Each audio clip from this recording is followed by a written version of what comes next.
rồi nó giáo cho cái nó làm những cái này nó đi dài một cái thanh cái đó cái này thì đây là cái nó vừa thở quá rồi cái này con đi vẫn thì cái có rồi còn đi thì apa na chỉ cần nghiên cứu về cái apa na thế cái là con waktu itu kan cái mana con là riêng quan một con con cái quan là rất là itu yang ber macam kerana berhasil mana dia dong dengan itu aja con cái là quan là khi dia jalan pemerintah con dia betul dia ada dalam ruang con cái pasal dan saya orang Islam berjumpa con cái là phần dư dân nhà phải pemerintah betul di pemerintah ada ruang berjumpa semua dan dia ada perintah yang kita ngajak con cái pasal ada berusaha apa yang ngomong cái gì dia nak berjumpa apa yang ada terbanyak yang apa sobat yang kita pun ada dalam itu perempuan saya mau amal lingkaran benar dan cara hidup dia ni mau jadi perempuan kalau yang kuat mau ada ni gambar terbaik Allah tadi itu benar saya hanya itu benar dan kau hanya dekor orang sama kalau ada yang mau mereka sama dia mau yes jadi ini betul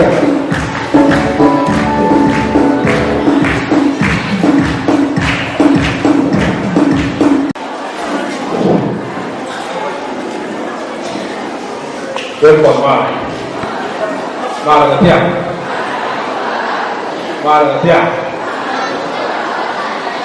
ini berkorban dan dia berkorban konten kami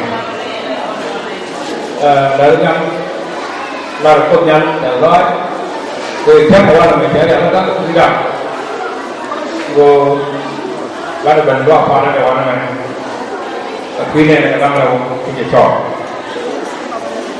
lalu dah udah lalu jemput bos ini terkait dengan tu orang mana tu bos ke lalu orang tidak keluar kenapa tu dia nanti kalau dia saya dari dia ibadah ni kuai mana use mana school mal kerja kita dia menu kuah benar kuah apa bos so pakai cara yang pakai kuah ke tapi kadang kadang jadi sikos ke menu apa kita kuah ke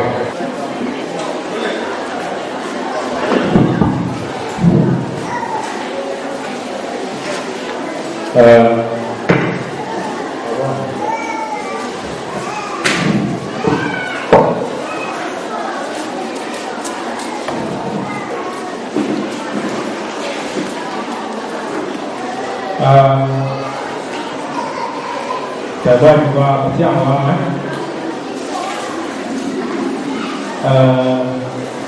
bác orang Kodan quan này dan loài từ mấy cha này từ quan còn rồi chấp quan là nhà đam từ là đam thì chả có mẹ rồi từ cái chuyện dân về con này con của gia là từ loài quy định họ đó là quan riêng quan nào anh luôn này cái con nói này kia thúc đẩy anh là mẹ và con mình thì có thể làm cái quan để chạm vào để tạo ra để cái gì chỉ có mấy cháu này quên á đó là con nào quên đi chèo anh luôn chụp cục chẳng qua kia chẳng cái chạm mấy chẳng cái chạm thì ngon cái ngon kia là gì chả ra chả là chọc chả ra chả chậm đâu quên hết đấy lấy chả ra chả Kira nung mau dia cecak tu ni, kata cecak kata, pokok cawang kecil tu begitu, tiga orang ni, kira mau dia pokok kecil, kalau dia kuat, yang ini mau dia, dan kuat, kacang kata, kecil apa tu ni, bukan apa. Mereka pun begitu, aku cakap, jangan tu yang keras, kan lagi. Mana di sejak jangan more than good, jangan more than good. Dia pun juga ni terancak keluar, ni terancak keluar. Tapi dia ni jangan penuh. Mereka pun juga ni beramai ni. Kira kalau lari, kira punya, mereka ni, punya jangan jual. Jadi tas, jadi cap, alarm. Mereka ada jualan mana? Kamu jalan, ekspor. Jadi kalau ada ni kira kalau ada mana, agen kita. Anda mana? Kalau ni kalau mereka terjadi di mana? Kalau jual siap, tu cakap apa pun. Tu kan, mana mau? Kira kalau ada Berang, berang, kenapa bangga banting, urut, berang, kenapa bangga banting, kepunyau, berang, kenapa bangga banting. Sekarang, bangga juga betul. Mentornya nama, kita dah lalu apa yang aku lakukan. Mentornya tak ada punya, kenapa lalu? Dia kata bangga, keseknya lalu pun, boleh baca sih. Cukup jalan no. Awak mau, lagi orang ni juga cakap kita jalan. Kau betul, kau mana? Kau mana? Timur, tu betul. Ini dah orang dia kau, tu kau dah. Lagi pun tu semua tu jalan orang ni, lepas buat jalan cak, buat dari jauh jalan cak, lagi orang buat kermat banting, sebenarnya buat kermat banting, bawa jalan kiri, anak mata aku biar. Mereka pun demo, tuai, ada ni, berang lot buat apa deh, lot dah buat apa, bagi jalan. Mereka ni juga pun. Ia jualan itu siapa? Kalau itu gua jangan ajak lamor kendul. Ada apa? Gua kapian dia ada. Selama ini dia mau apa mudah ni? Jumut dia dia. Dia pun kembali dia kan dia kau senang jok mudah kan? Tapi dia kan mak kau wan, kau wan kan? Anu ia tu kan ada. Aku kena jaga tu jok. Itu betul. Jadi ni mesti ada ni, mesti ada ni. Aman pergi dulu. Aman pergi dulu kan dia ada buat. What na karakter ni? Jadi mesti ada karakter ni. So jangan jauh dekat. Kebetulan aman jangan jauh dekat. Terus, so này đang đấu chạm này, tụi anh này là cái này, ôi tiếc một quả về chân, quả bạch chân, bung ở đó cái này, bị tiếc một quả về chân, vậy nó chăm đi, nước cùng, con này, thịt cùng viên, rồi chăm đi, tôi bị tiếc một quả về chân, anh tiếc một quả mà, thì nó cái thế nào? Chia bồi khoái, rồi chia lá này, tiên một quả thả vào, tiên một quả thả vào,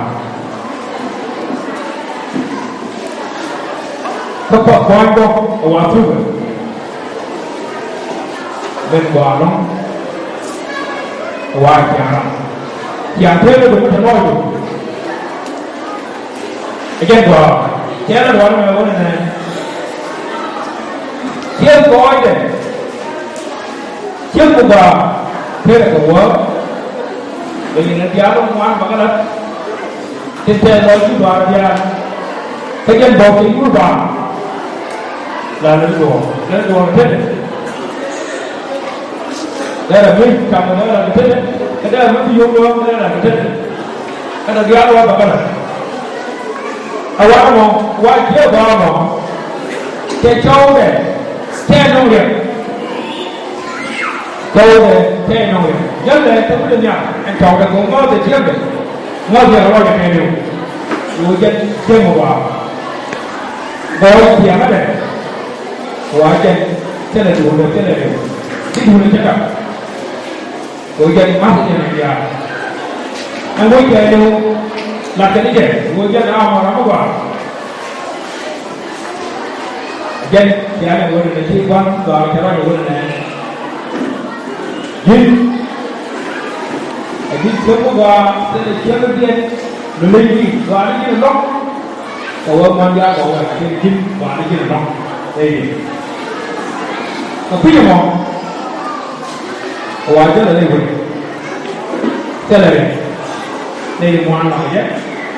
đây là ngoan vừa cái tiền cái đó nó trả phúc cái đó nó qua đây lên con được rồi nó quý mà anh qua cô để chính trị nắm cái đây là đó là cô giúp để quả bùng nắm cái đây là đó là chứ cái đây là thường đi ăn đó là đây là cái quả này đây là giá tiền đây là vâng và đây là giá tiền để trả quả bùng được rồi phần này anh nó bùng trước nó quả lắm kia gọi khoai